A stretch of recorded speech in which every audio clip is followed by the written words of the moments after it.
Alrighty. Okay, so welcome aboard. It's 10 o'clock. It's Monday morning. The new year is past. I hope you had a good New Year's Eve and good holiday season and that you're feeling relaxed and recharged. I know I am. Um, Here in Portland, Oregon, as I mentioned earlier, it's snowy and cold and very unusual weather for us here. Usually we get rain this time of year from about October, November until July. And so to have it frozen and have people talking about how they can't drive anywhere is pretty unusual for us. So welcome aboard. I wanted to just start off with that and welcome you with a nice New Year's feel. Hope everybody's feeling relaxed. Hope you're feeling relaxed. You have a cup of coffee. I've got a cup of coffee here. And yeah, I think it's just going to be kind of a nice relaxing time together. I'm going to share with you some ideas about email marketing and why it makes a lot of sense these days to do that. I've been doing email marketing for a while. As I mentioned before, and as you probably know by now, I'm Albert Kaufman. My business is Albert Ideation. And these are ways that you can reach me online. And you can always call me as well, 503-358-0029. Maybe not right this minute. In fact, let me get my phone off. That probably makes sense. And yeah, I'm here in Portland. I teach classes for Constant Contact and for myself, and I work with clients. I was doing a lot of work on social media with folks, and I've really transitioned more to just working on email marketing. I know social media better than many people, but at this point, I really am pretty much putting my time and efforts into helping small businesses get their email marketing up and running and working well. And some of you know that because you have worked with me, and hopefully some more will jump in. In fact, if you are a Constant Contact customer, I would love to have you be part of my managed care program. Here's the the website address for that. And in the managed care program, when I work with people who have Constant Contact, I'm basically there as like another form of support.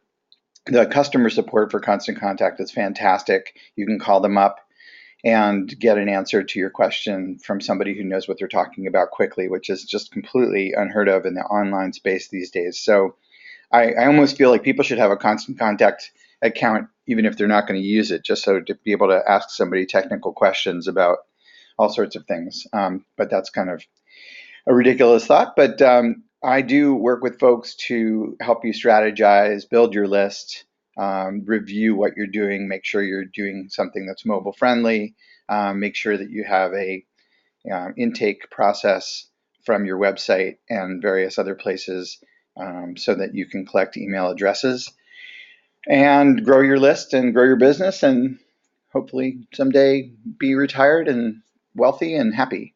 So if that all sounds interesting to you, I would love it if you would like to come and join my managed care program. I know that many of you have Constant Contact and most of you are not in my program, so I'd love to have you. So please come check it out or ask me about it. So first impressions are really important, and we want to make sure that your first impression looks like lovely, not like a dead flower. I've already got a question, so I'm going to just quickly check and see what that's about. And okay, I am not seeing the question, but I did see a hand up. So just get back to this. So this is kind of the key, first slide that we're really going to look at for a moment, is that on the left you've got a typical email that's being sent out by somebody via their Gmail account or Outlook, and you can see that they have CC'd a whole bunch of people, which is a great way to get your email address hacked, by the way, and for spam to just run rampant. If you can imagine, if this email on the left is responded to a few times, you can just be emailed for quite a while, and that's really gone out of fashion. And if you see somebody sending an email to 100 people, that's really problematic. So you want to both not do that yourself and also encourage friends not to do that process as well. On the right-hand side, you can see a nicely formatted email. It's mobile friendly. It's one column wide, except for the 3 pictures at the bottom, but they're probably made in a responsive way so that they stack up well. And it's real clear what the call to action is, that the person wants you to visit their website. And they use all sorts of different tools to get you there and do a great job of branding. It's all about bicycling, etc. So that's where we're going, to the right. Well, what is email marketing? Delivering professional email communications to an interested audience containing information the recipient finds valuable that looks great in any inbox. And here are some great examples of just that. And it's really interesting to me that even just a year ago, the whole mobile-friendly aspect of email still was not really 100% considered when I was doing my presentations and just in the industry in general. And now it's just everybody, that's the bottom line. You really have to be doing something that's mobile friendly. And so all of these emails are mobile friendly. They're all one column wide and they all look great and they all use real interesting pictures, etc. I also wanted to mention to you, I will be sending out the slides from today's presentation. So if you're feeling like taking a screenshot, you're welcome to, but just know that I'll also be sending you a link to these slides as well. And I'm also recording the presentation too, so that doesn't always work, but hopefully today it will. So what can email marketing do for your business? Well, it boosts repeat business. Here's a little quote by Irene Schmuller of Cotton Clouds. Getting 4 times as many sales with these newsletters as she did with her old ones, and higher percentage orders. And with marketing and repeat emails out to folks, that that's the name of the game. Is that a person doesn't necessarily buy the first time. Maybe they're not attracted by whatever you've done the first time, but by the 7th time you've reached them, there's a good chance that they will order from you. And so that is what this is fantastic for: repeat sending and leading to repeat business. What can you do for your business? Create and increase awareness. When you send out your emails, you're just helping people who are interested can find out more about you. They can find out what the latest and greatest is. What are you thinking about now? When I send out an email, it's often with some information that I've come up with in the last 24 hours, sometimes 48 hours, where I found an interesting article or I've learned a new tip or trick. And that's true for a lot of these newsletters that come out. They're filled with the latest and greatest. One of my heroes lately is Tim Ferriss, and he wrote the book, The 4-Hour Workweek. If you're not familiar with it, check out 4hourworkweek.com. And also, his podcasts are fantastic, just as an aside. Whenever I get a chance, I listen to them. He's got really incredible people that he interviews. The reason I bring this up is that Tim's whole thing is bringing forth information that's out there, but wouldn't come out through normal channels for another 10 years. And he brings it forward now. So that's something to keep in mind, that newsletters are very, they're very now. If you like, my personal newsletter that goes out every month is called The 11, and I send it out on the 11th of the month, and it's very much what I'm thinking about in that moment. And so there's a kind of a realness to it, and definitely increases awareness of what I'm thinking about. What can you do for your business? Drive revenue and profit.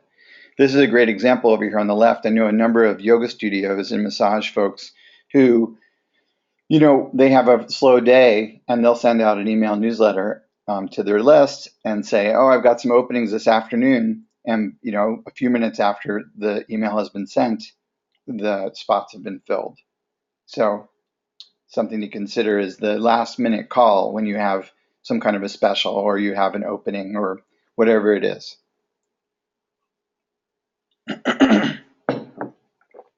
So I notice I've got a hand up. I'm just going to quickly check that and see what's going on, if there is anything. Okay, still Not seeing a question. Okay. Thanks for joining us, by the way. I noticed a bunch more people have joined in since I started. You're at the right place, the power of the inbox, and hopefully this is going well for you. Okay, I do see now there is a question. Hold on a second. Can't see anything. Claire, I recommend you go ahead and log out and log back in again. And you may just also want to listen to the audio. Sometimes in faraway places like the gorge where you're writing in from. Claire's got this wonderful place out in the gorge. You may want to just go ahead and either log back out and log back in, or just listen to the audio for now. Okay. So, harnessing the power of the inbox. Are you ready? Here's a bit of what we'll be talking about today.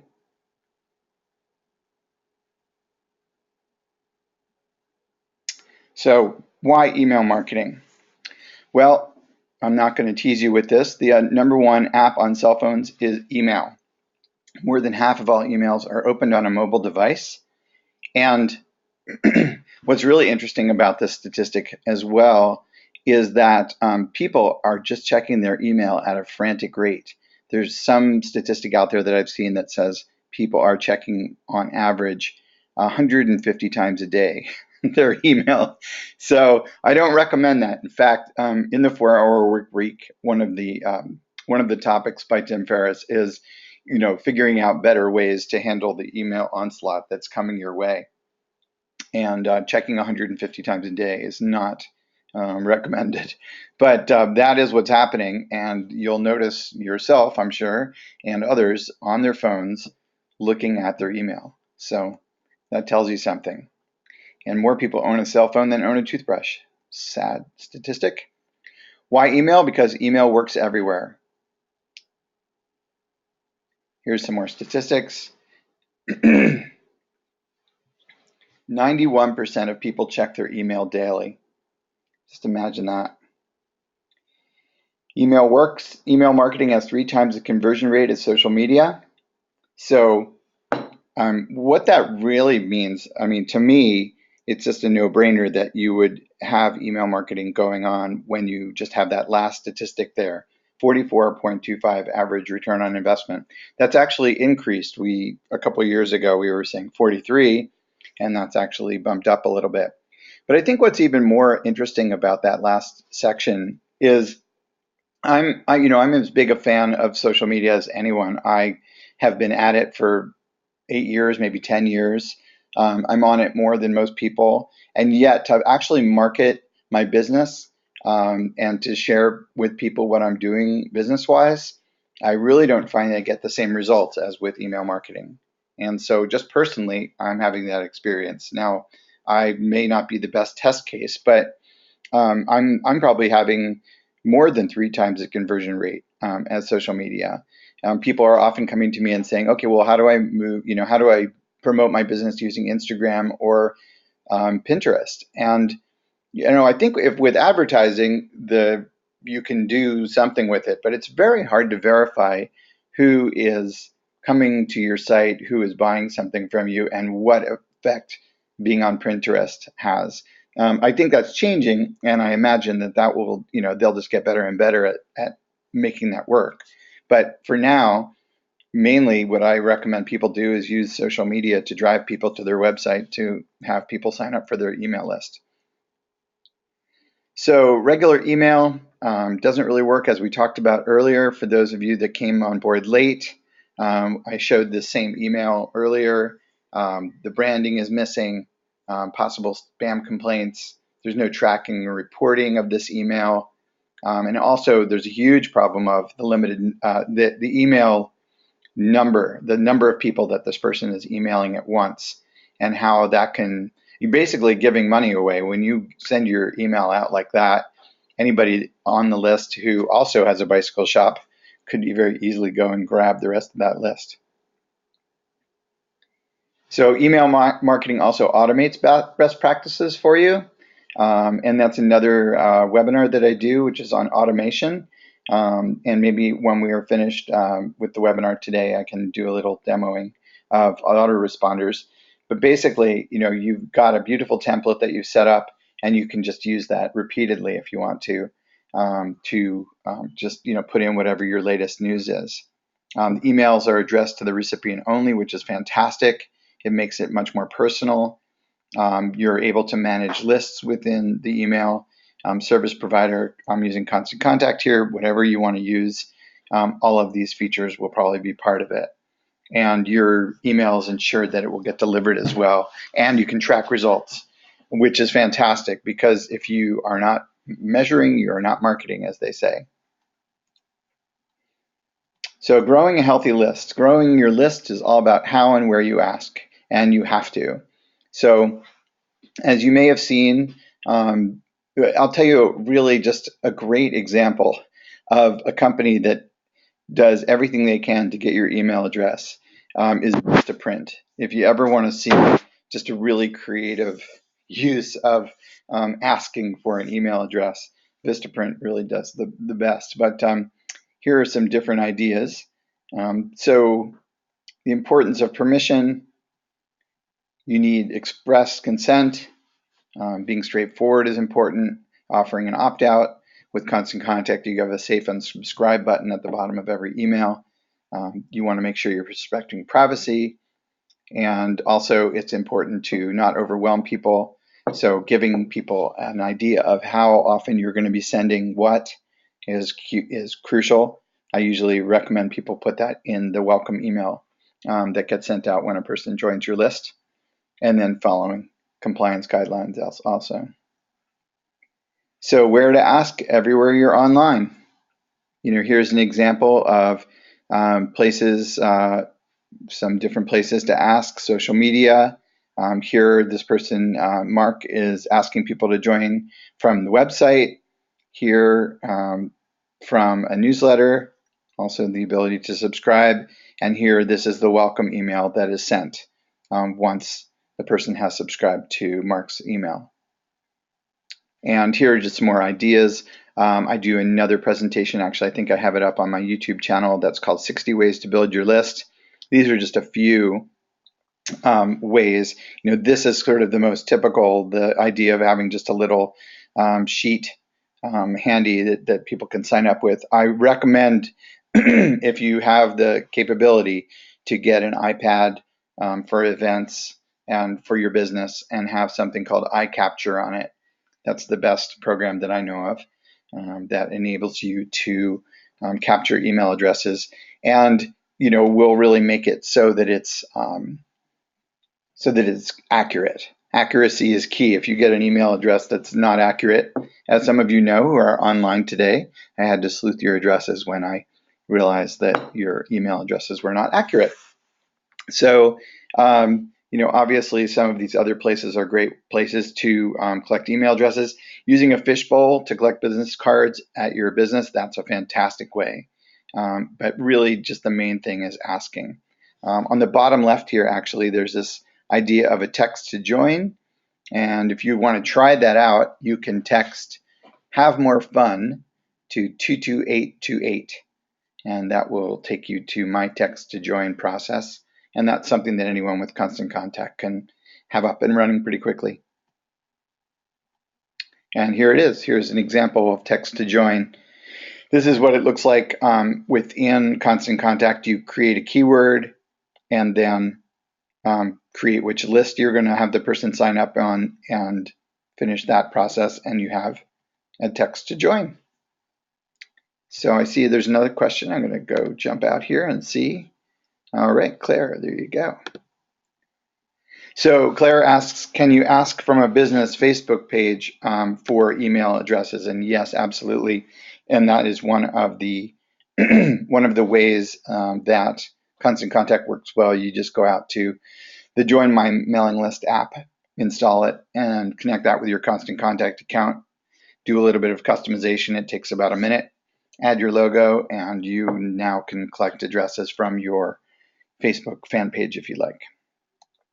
Personally, even with the number of fans on my fan pages, I've got 2 fan pages that have quite a lot of people. I think 2,000 people on one of the fan pages and 1,500 on the other, and I hardly ever get people signing up via the Facebook fan page. Not really sure why.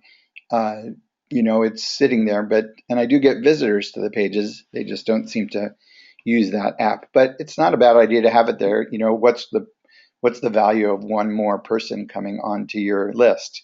It really depends. If they become a customer or a raving fan, then it's worth it. Really just one person signing up in a year makes that worth it for some people. So hopefully, you can always highlight the fact that people can sign up through your fan page. There's also the new ability now on fan pages to actually, let's see. Yeah, why don't I just go off into Facebook land?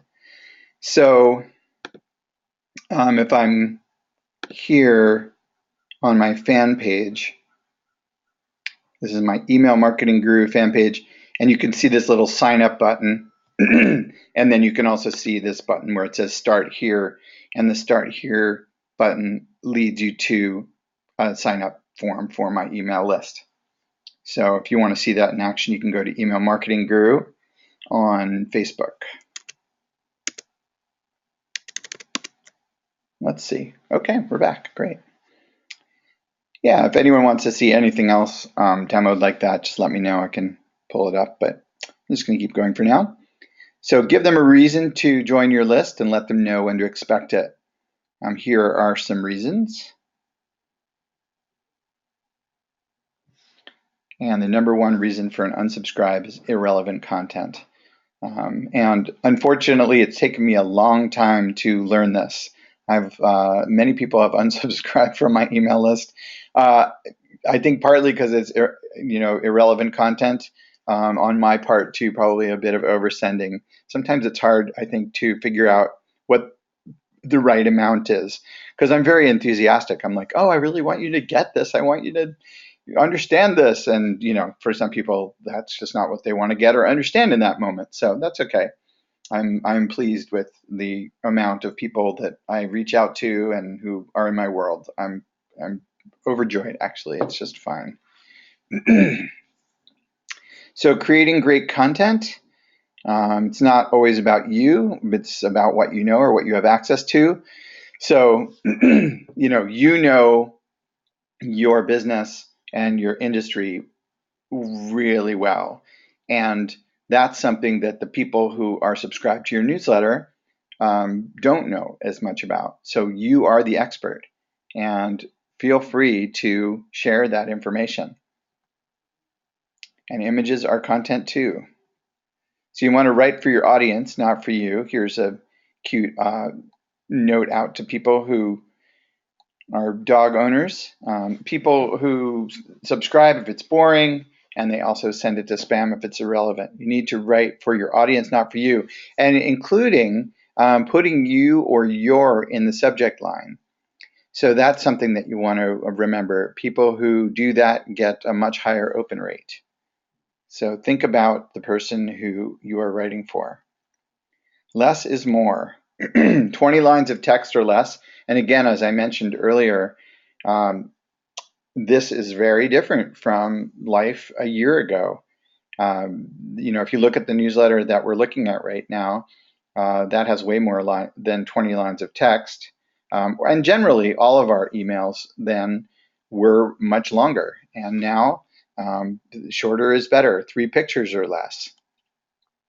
The fewer the links, the more clicks.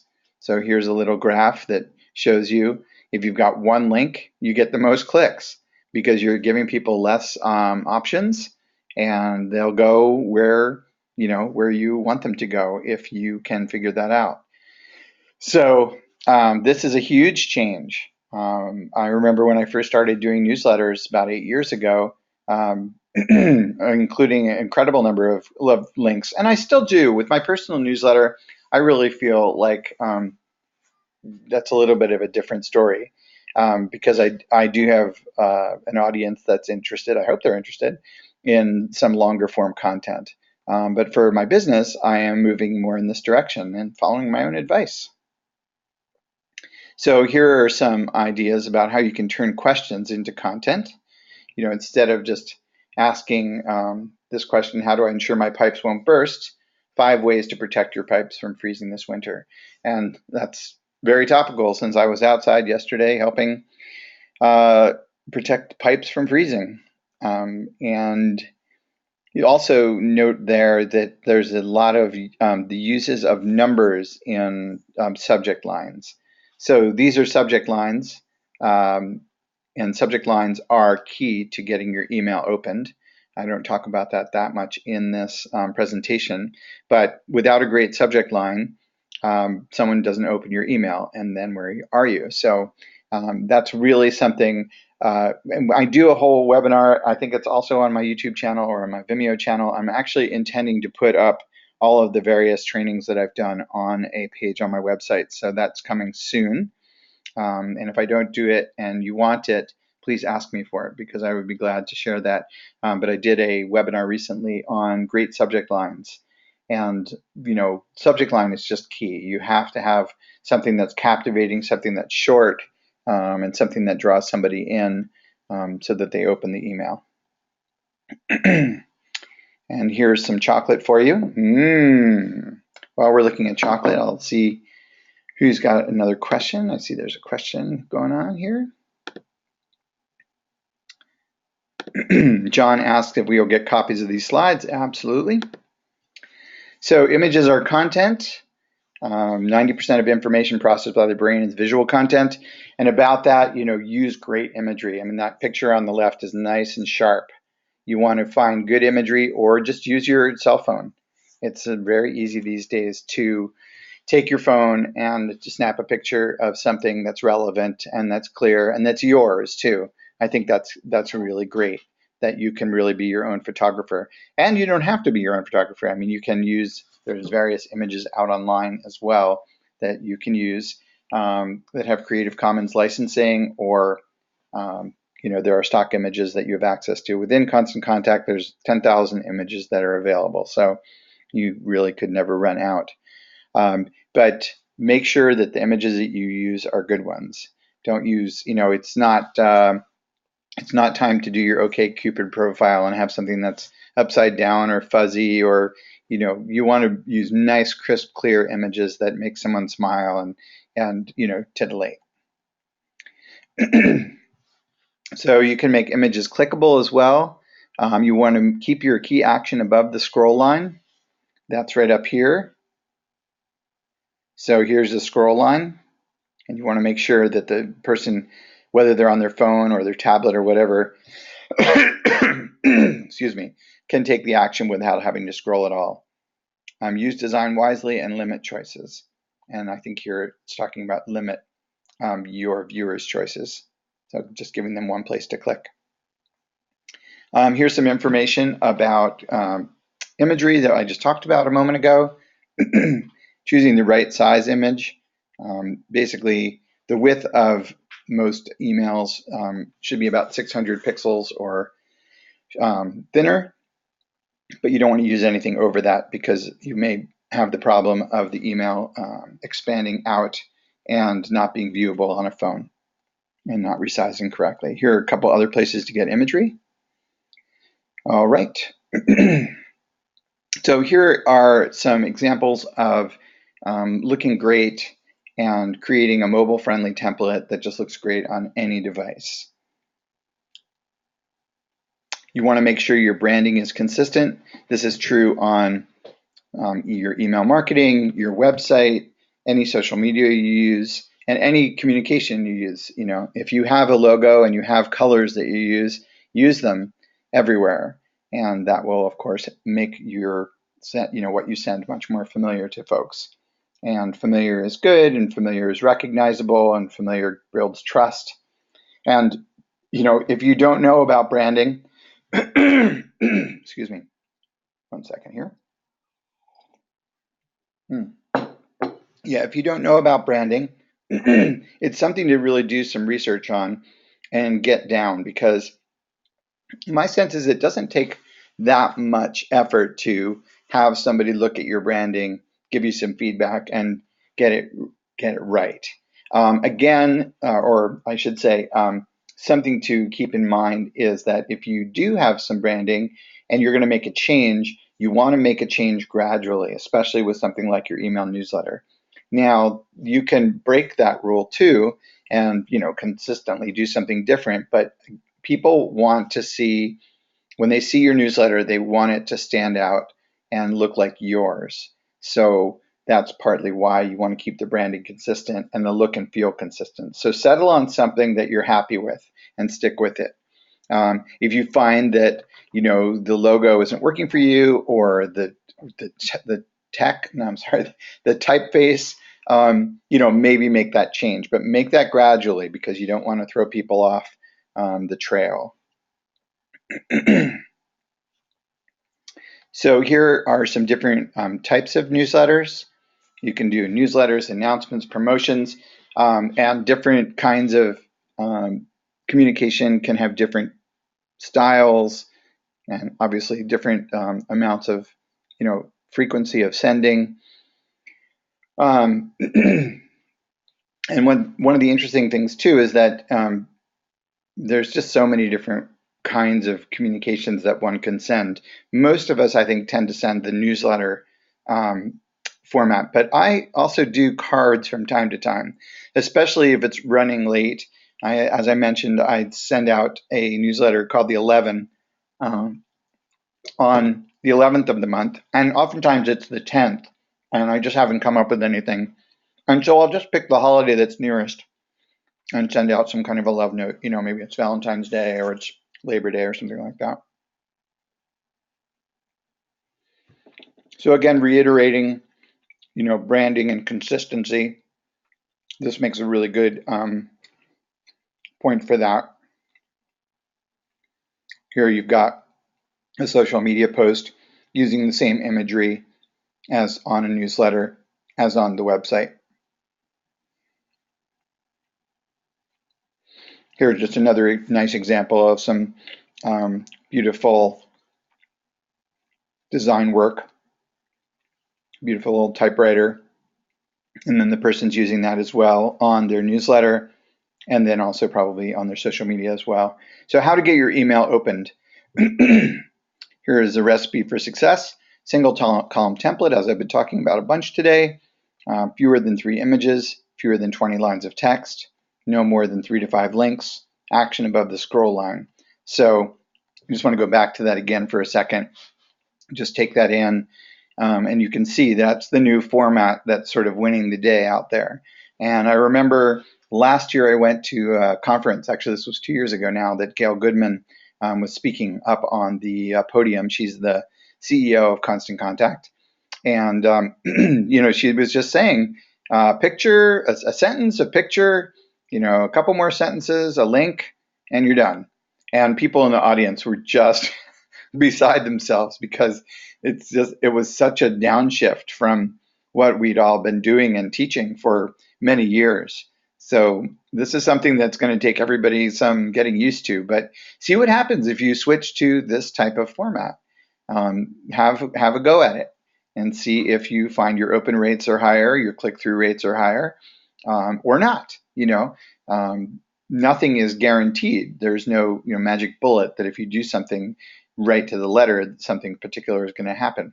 But this seems to be the way the industry is going, and you'll probably notice that if you're receiving email newsletters, especially industry ones. I get one from a company called Buffer.com, and they, I just see there's a question. So theirs is very much like this, and has been for a couple of years now. So we'll see. So some different reasons to pay attention. Who sent it? Key bit of information. If it's coming from info@company.com, there's less of a likelihood than if it's coming from Jane@company.com. So you want to set up some person, ideally, I think, a person who will become recognizable. The CEO of the company works, really the marketing person works, but that it's coming from an individual, not just info@ or marketing@. Again, the subject line, is it worth reading? I talked about that a moment ago. When was it received? Now that one is a little bit tricky. They say that your email, most of the people that are going to read your email are going to read it within the first hour of receiving it. So if you send the email out at 3 a.m. And you're sending to, a particular zip code or something, there's a chance that that will get buried in a person's email. So good timing. Generally, people tend to send from Tuesday to Thursday, from 10 a.m. to 3 p.m. I've also been hearing that Mondays work.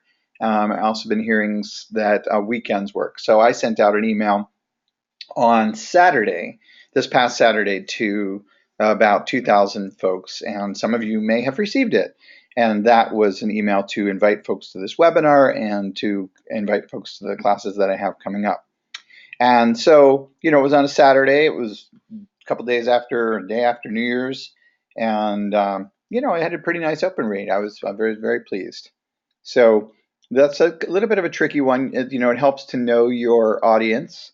And I don't remember if the slide is coming up in this slide deck or not, but there's a wonderful slide deck or slide that talks about some different industries. And you of course realize that bakers are up pretty early. So sending something, if you have a baking clientele, that comes to them at 6 or 7 in the morning talking about fresh croissants, that would be a better time to send than, let's say, 3 o'clock in the afternoon. And then easy share options is a good thing to add in as well. And we see that a lot throughout this presentation. There's a share bar at the top of constant contact emails that one can add. So your from name and your from email should be recognizable. A third of the people open an email based on the subject line. So, sorry, I went through that real quickly. So a third of the people, here's all of the people, and a third of them open the email based on the subject line.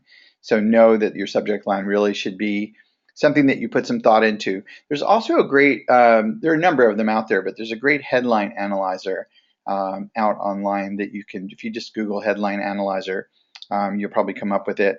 And that gives you some ideas about, the strength of the subject line that you're writing. So have a look at that. Because again, without a good subject line and a recognizable from address, chances are the email won't get read. Is it worth reading? Now, this is an area that I think a lot of people put a lot of time and effort into, and that's important. But just again, remember, without the subject line, the person's not going to get to the rest of your email unless you've got a real ravenous following. So identify your purpose, be clear and clever, and entice them. So teaser text works real well. So here's your acro yoga at 10,000 feet. And then the teaser text is this little part down below. And in Constant Contact now, that's called the pre-header. So there's a whole section when you open up the header options in your Constant Contact newsletter, you get something called a pre-header. And that's what this teaser text is about. And you can leave that blank, but it sometimes works well, like in the Gmail inbox, you can see the subject line, and then the area that follows up after it is the teaser text or the pre-header. And definitely, I recommend trying that out. It's nice the way it works together. Here are some words to, think twice about using. On the right, you can also use the spam check button within Constant Contact to see whether or not what you're sending is likely to be sent to the spam folder. Using all capital letters is a no-no, and excessive punctuation. Now, this all said, even if you do all of this, your email will still get sent to the person who it's being sent to. It just is a flag on their end that they'll see that and possibly wonder whether or not it's spam. So just something to consider avoiding. So I've got a question here. Okay, Claire asks, does Constant Contact work with teaser texting too? So yes, it does. And again, within the header options of Constant Contact, you have got the ability to put in teaser text. So again, just a reiteration about your email and the subject line, 6 to 10 words. Pre-header text 11 to 18 words, and 51% of emails open on mobile devices. So playing to that strength is pretty key. And that 51%, I remember seeing and repeating a statistic in the past that was 70%. So it's definitely not going away. And so, playing to that strength of knowing that much of your email is being read on mobile devices, and that's why the whole shortness emphasis is happening. So you want to keep that in mind. So here's some ideas about creating a master schedule. If you say you're going to send monthly, send monthly. I personally like picking a date of the month, but that might not work for everyone. But definitely you want to at least send monthly. That's kind of the minimum amount. And coordinating timing across email and social channels, and also when it's urgent. And making like an editorial calendar for yourself and your business is probably a great idea. Day and time, when is your audience most likely to read it? Testing, that's a really great way to go about things. So, maybe try sending to your list on a Tuesday 1 month, on a Wednesday the next month, alter the times, and you'll get some data back about whether or not you're on the right track.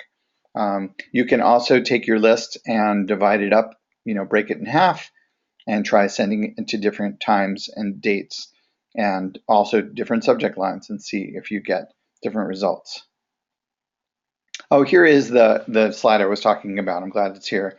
So here are some times that make sense for different industries. So religious organizations, noon on Thursday seems to be the winner.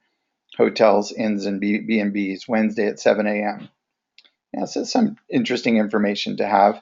And every industry has something like this. So if you don't know what your industry's best time to send email is, that's something to do some research on. I think I've got a document somewhere that talks about that as well. If you're really interested, just let me know. So here are some different ways to try some A/B testing.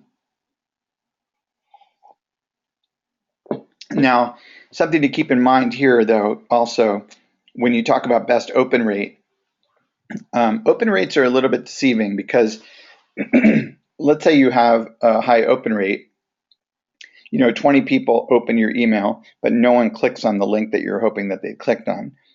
That's not necessarily as good as one person opening your email and clicking on the link that you asked them to and buying your Rolls Royce.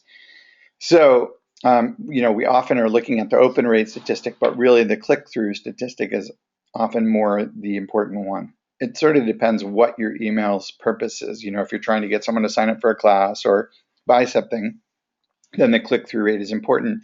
If you're sending an email, it's mostly informative, then obviously an open rate is important because person can't read the email if it hasn't been opened.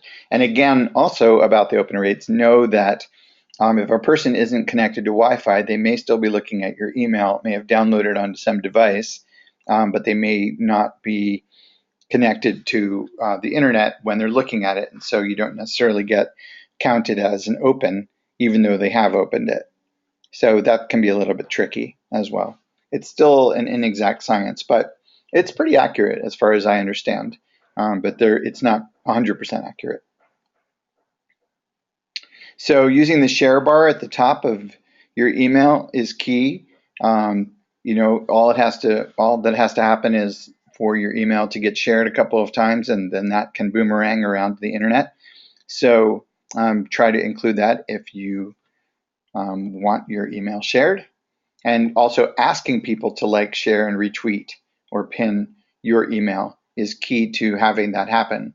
I've seen people put the share bar, which just comes in the header, and then their first image right underneath the share bar is something that says, please, with an arrow up, please share this on social media.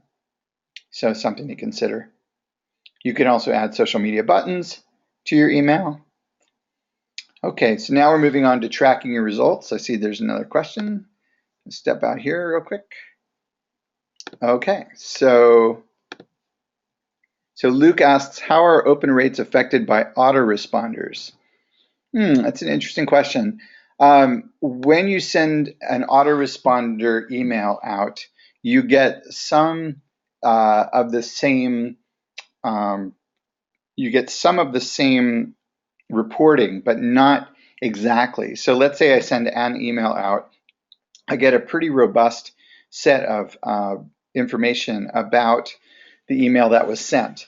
But when I send out an autoresponder, because it's being sent on a repeated um, framework, or not framework, timeline. So let's say, it's being sent today, and then the next time that somebody else signs up for something, it's being triggered again and again and again. So the information that you get back is not the same. So you don't get like a percentage of, how many people opened it to how many people it was sent to. But you can see who opened what and what they clicked on. So there is that possibility. So tracking your results, noticing that reporting matters, and keeping track of that. I recommend to people that at least monthly they look at the reporting on the work that they're doing. It's a good way to verify that what you're doing is working or not working. Again, as I talked before, focusing on the click-through is key, and you can use the data from your past efforts to make your next decision.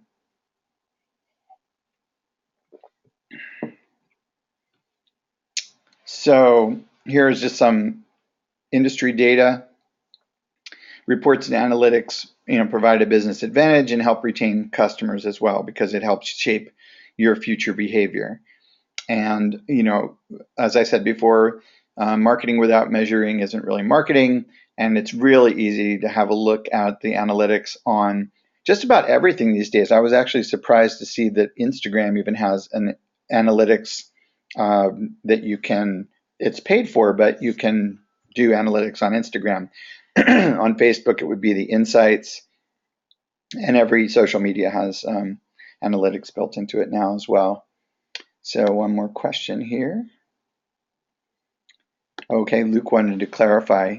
He says, does an autoresponder from Outlook or like an out-of-office notification, does that count as an open within Constant Contact? I think I'm going to take that one offline, Luke, and talk to you more directly. An autoresponder from Outlook, I don't think is really considered, and I don't really, yeah, I'm going to take that one offline with you. I sort of hear what you're saying, but I think we'll get into it a little bit more with the conversation. Thanks, interesting question. So again, as I mentioned before, here are some of the different metrics that you can measure and the pros and cons of looking at them.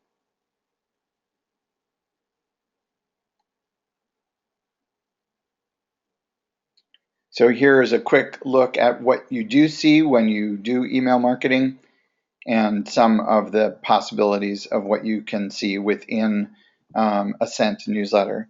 So here you can see what the unique clicks are. You can see who opened your email, who clicked on what. So, if this is a real key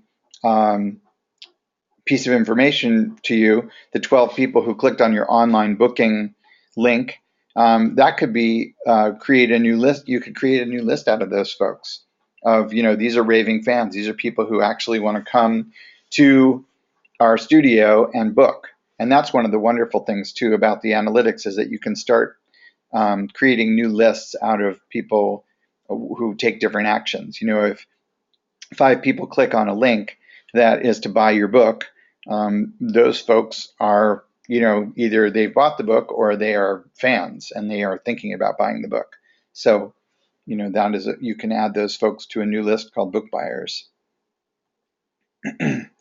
Here's just some information on metrics and, what different things mean, what high open rate, low open rate mean, and different things that you can do to improve, from one state to another. And again, this will probably make a little bit more sense when you can just look it over on the slides. So I'll just move through that.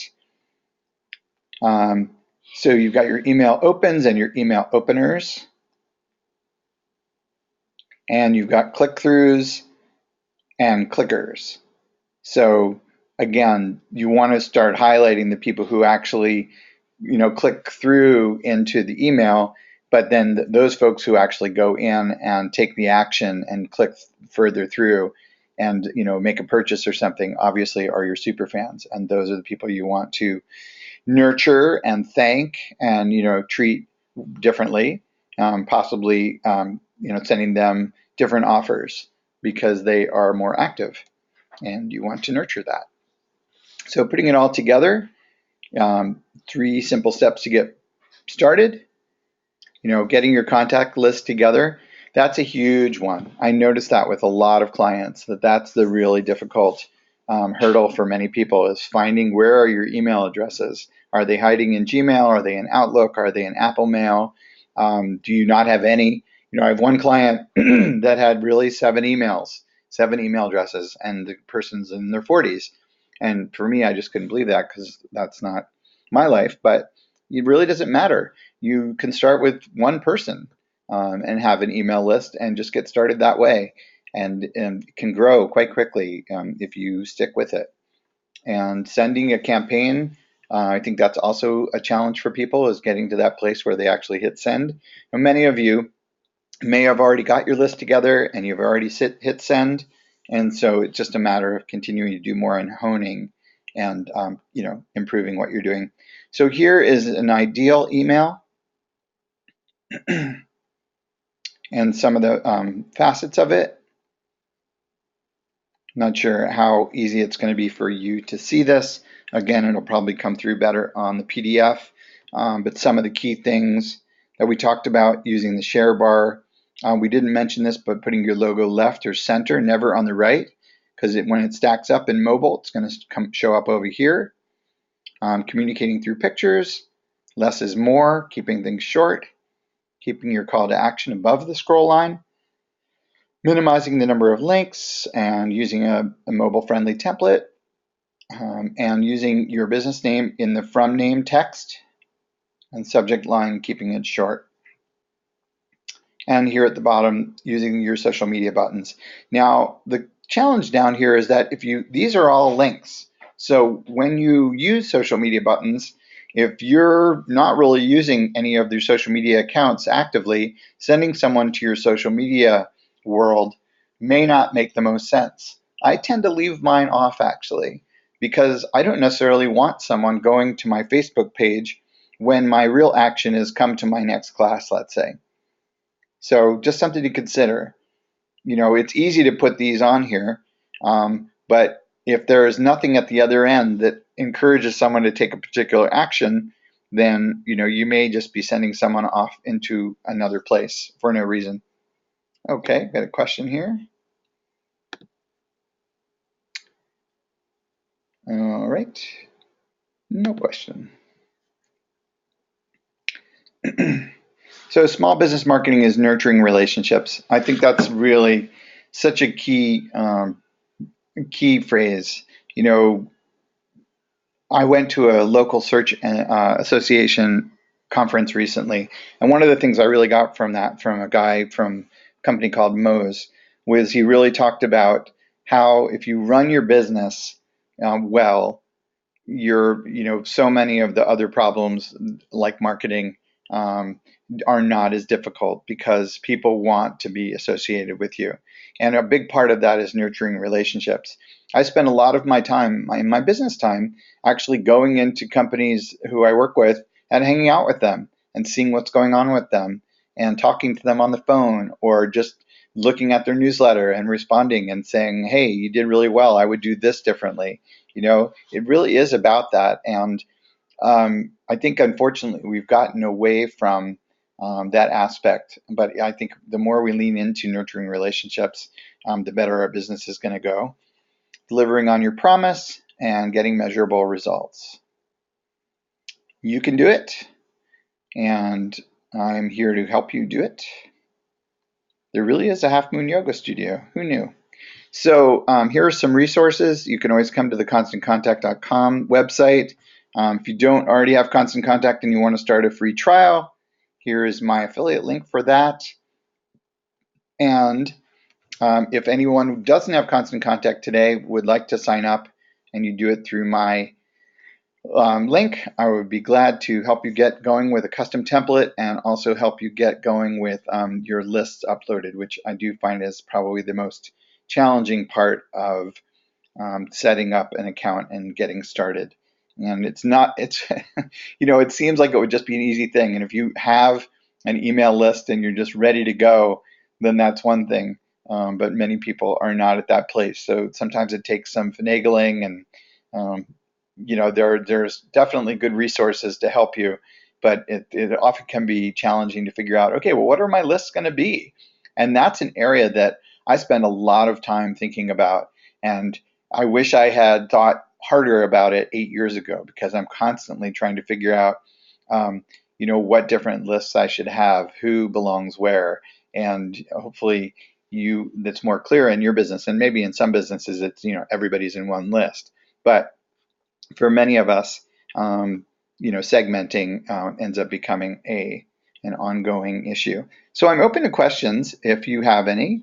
And I see someone is having a question, so great. Okay, so, okay, great. I heard from Claire that she's excited about getting a list upload and template. Very good. I highly recommend, Claire, that you start doing some of the sleuthing on your end of which lists you want to create and where your emails live, because I know you've got a bunch of different businesses and different folks are interested in different things. So we're going to have to spend some time figuring out which of those belong where. And thanks for joining up today. Very cool. And not sure what your next comment means, but we can talk more when we meet. Does anybody else have any other questions or would like to see something demonstrated? I'd be glad to share with you. Anyway, I'm going to go ahead and officially wrap up and turn off the recording for now. So thanks so much for being with us today. And this has been Albert Kaufman for myself, and it's been a pleasure talking to you.